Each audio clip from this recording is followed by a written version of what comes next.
Сәлем барлықтарыңызға. Бүгін раскладымыздың тақырыбы осы қазан айында жігітіңіз, яғни немесе күйеуіңіз қандай іс-әрекеттер жасайды, қандай сыйлықтар жасайды, жалпы оның ойында не бар осы жалпы қазан айында. Бірінші сізбен жігітті тауып аламыз.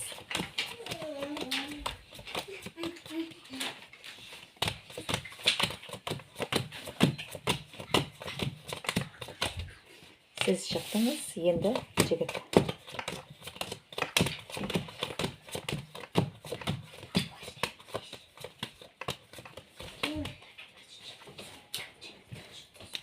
Жігіт шықты. Жалпы сізді айтатын болсақ, бұл жерде сіз знак зодиагаңыз бойынша водолей болуыңыз мүмкін, скорпион, рак болуыңыз мүмкін. Және сіз екі энергетикада келіп тұрсыз. Сіз жақсы ана болуыңыз мүмкін, жақсы әйел болуыңыз мүмкін, немесе сіз қазір любовницаның рөлі ретінде тұрсыз. Сіз өткен өміріңізде қателіктер жасағансыз, және сіз соны қайталауға қорқасыз. Данный момент қазір соны ойлап жатырсыз десек те болады. Жігітті көретін болсақ, бұл жерде жігіт семейный жігіт, материалдық жағдайы жақсы. Жалпы алғанда ол қазір өміріндегі қандай да бір маңызды нәрсені аяқтап, жаңа нәрсеге бағыт алып жатыр десек те болады. Немесе араларыңызда ұрыс керіс болуы да мүмкін. Енді екеулеріңіздің араларыңызда жалпы не бар, соны көретін боламыз.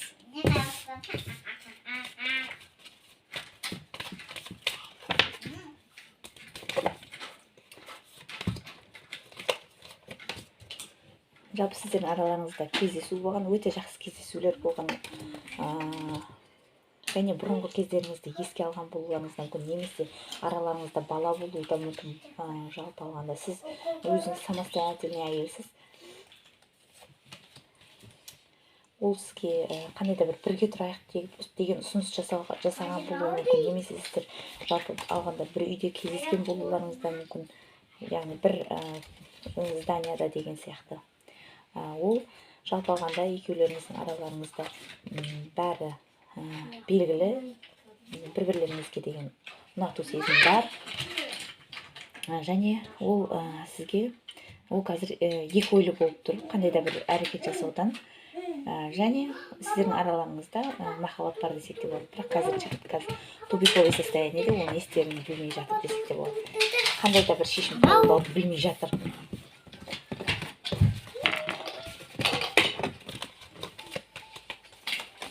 Енді басты тақырыбымызға көшетін боламыз.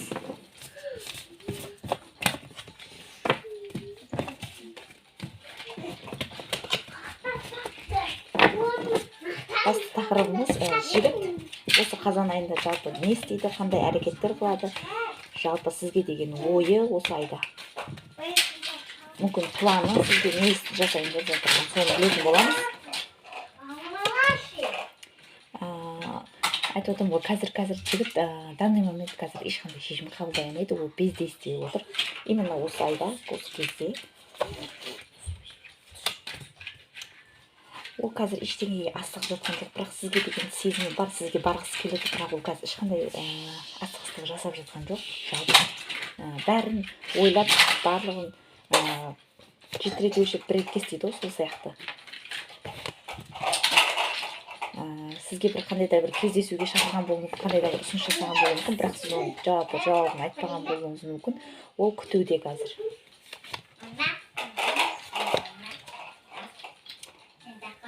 Жалпы алғанда араларыңызда үшінші адам болуы мүмкін. Ол үшінші адам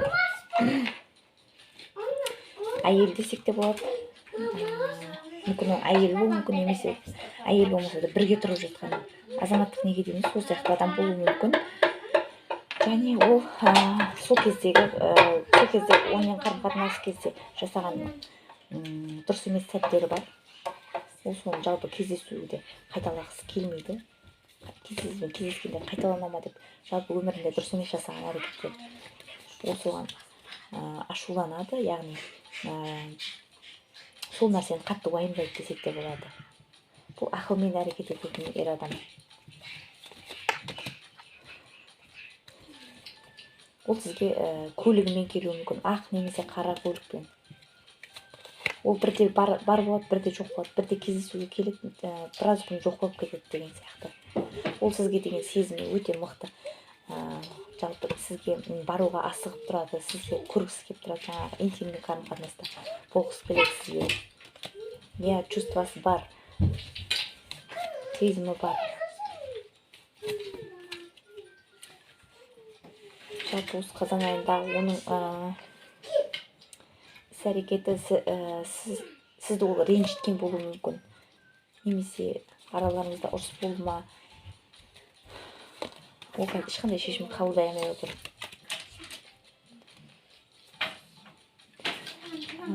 Араларыңызда мүмкін қандай да бір байланыс бар ма, бір-біріңізге деген бір-біріңізді тастап кетейін десеңіздер тастап кете алмайсыздар. Оның себебі бір-біріңізге қарсысыздар ма,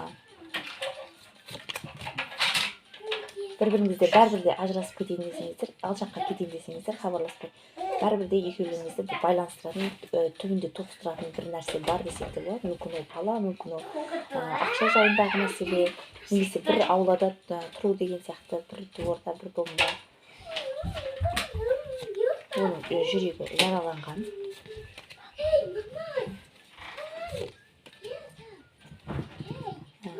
Сізге көмектескісі келеді. Жалпы жұмыс жағынан болсын, немесе екеулеріңіз бір жерде жұмыс істейтін адам болуларыңыз мүмкін.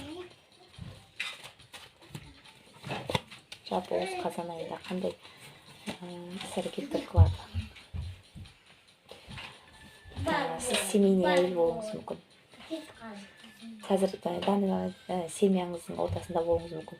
Өйткені күйеуіңіз болмаса да, мысалы өзіңіздің ата-анаңыз деген сияқты сондай адамдардың арасында бұл жігіт қазір сырт көзге самостоятельно, өзіне бәріне жеткілікті, ешқандай қиындығым жоқ, ешкімді сағынбаймын, ешкімді ойламаймын, менде қазір бәрі жеткілікті деп сырт көзге көрсетуі мүмкін. Бірақ ол іштей ұйқысыз күндерді өткізеді, іштей оның ішінде бір нәрсе мазалайды десек те болады.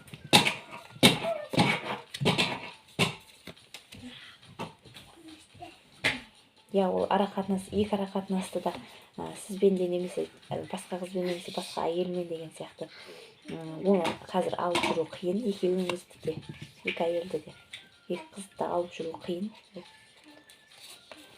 Қазір ешқандай таңдау жасай алмай жатырсыз.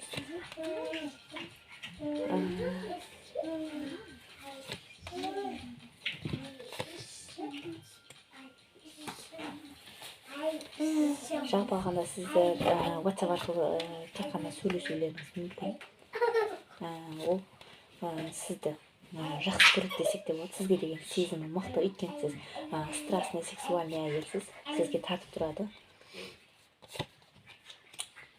Ол заңды некеде басқа біреумен болуы да мүмкін. Себебі ол жаңа өмір бастайын десе, бұрынғы өміріне қарай береді, бұрынғы өміріне қарайлай береді, артқа қарайлай береді деген сияқты. Жалпы бұл айда солай, күндер солай өте кетті.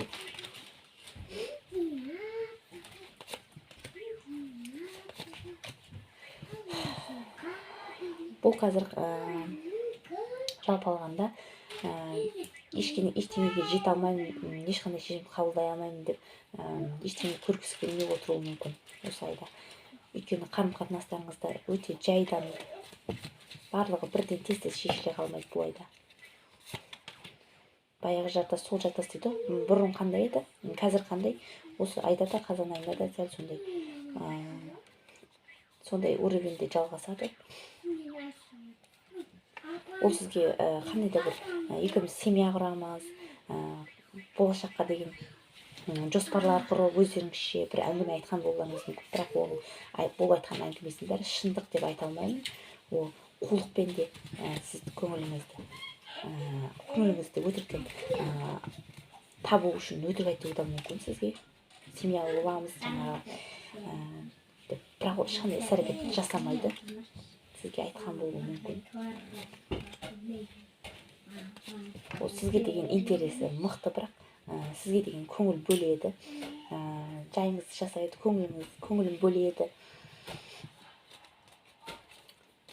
сіздер отношенияларыңызды жаңағы тоқтатпауды жалғастырады, тоқтамайды. Бұлайда ара қатынастарыңыз тоқтамайды, ары қарай да жүре береді. Өйткені ол сізді жіберткісі келмейді десек те болады. Араларыңызда қандай да бір конкуренциялық болуы мүмкін, сізге басқа бір ер адамдар ұсыныс жасаған болуы мүмкін. Ол соны біледі, өзінің соперниктермен күресуге дайын.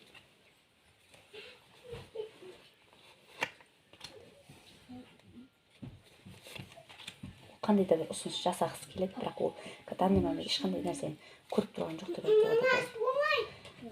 Сізге сыйлықтар жасағысы келеді, жалпы көңіл бөліп барлығын жасағысы келеді, бірақ ол әлі өзі де білмейді бұлайда. Қазір ешқандай алға деген менің қолымда бәрі бар, бұл өз-өзін жақсы көретін ер адам бірінші очередте. Менің қолымда бәрі бар, менде бәрі жақсы деген ойда болуы мүмкін, бірақ ол ешқандай шешім қабылдамайды десек те болады. Осылай.